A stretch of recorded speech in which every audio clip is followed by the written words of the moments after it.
ये है सरदार पटेल जी का परिवार। इस परिवार के एक भी सदस्य को आप जानते हैं या कोई शक्ल जानी पहचानी आपको लग रही है? शायद नहीं जानते होंगे।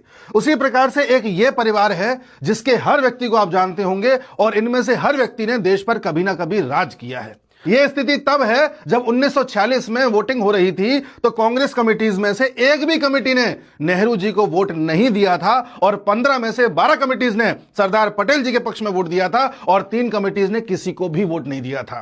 यानी कि जिस व्यक्ति ने एक भी वोट नहीं पाया उसके पूरे खानदान को देश जानता है, उस व्यक्ति के पूरे खानदान ने देश पर राज किया है। और जिस व्यक्ति को सभी लोग पसंद करते थे, सभी लोग चाहते थे कि इस देश के प्राइम मिनिस्टर बने, उस व्यक्ति के खानदान को कोई जानता तक नहीं है।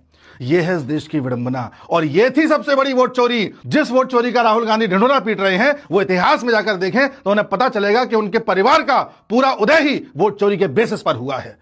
और ये तो राहुल प्रियंका तक की बात है, आगे भी तैयार हो जाइए, प्रियंका वाड्रा के बच्चे आ रहे हैं, इनकी भी गुलामी करनी है।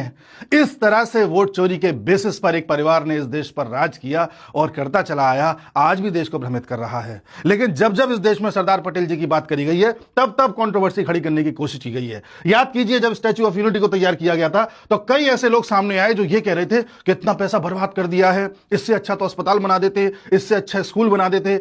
कई ऐसे एजेंडा पर चलने वाले यूट्यूबर्स आकर के वीडियोस बना रहे थे और ये सिद्ध कर रहे थे कि स्टैच्यू ऑफ यूनिटी बना करके सरकार ने पैसा बर्बाद कर दिया। लेकिन इन लोगों को ये पता नहीं है कि जब से ये स्टैच्यू बना है तब से लेके अब तक लगभग 1.25 करोड़ लोग यहां पर विजिट कर चुके हैं। देश के सबसे बड़े टूरिस्ट स्पॉट्स में से एक है और अब तक लगभग 400 करोड़ रुपए का रेवेन्यू भी अर्जित कर चुका है। लेकिन इन लोगों को दिक्कत इससे नहीं है, दिक्कत इस बात से है कि सरदार पटेल जी को इतना सम्मान क्यों दिया जा रहा है। इन लोगों को यह पता ही नहीं है कि अगर सरदार ना होते तो भारत का नक्शा ऐसा होता। सरदार ही थे जिन्होंने भारत को एक किया था। केवल जम्मू कश्मीर का मुद्दा ऐसा था जो सरदार ने नेहरू जी के पक्ष में डाल दिया था और नेहरू जी ने उस जम्मू कश्मीर का क्या किया हम सब जानते हैं। सरदार ने नेहरू जी से बार बार कहा था कि चीन पर इतना ज्यादा विश्वास मत करो, यह धोखा दे सकता है। लेकिन नेहरू को लगता था हिंदी चीनी तो भाई भाई है। नेहरू को लगता था चीन को परमानेंट सीट दे देनी चाहिए। नेहरू को लगता था 1962 में अगर चीन ने एक्साइज चीन ले भी लिया तो कोई दिक्कत नहीं है, वैसे भी बंजर जमीन थी। इस प्रकार की मानसिकता रखने वाले नेहरू परिवार ने इस देश पर राज किया और इस देश को एक करने वाले सरदार के परिवार को आज कोई जानता तक नहीं है।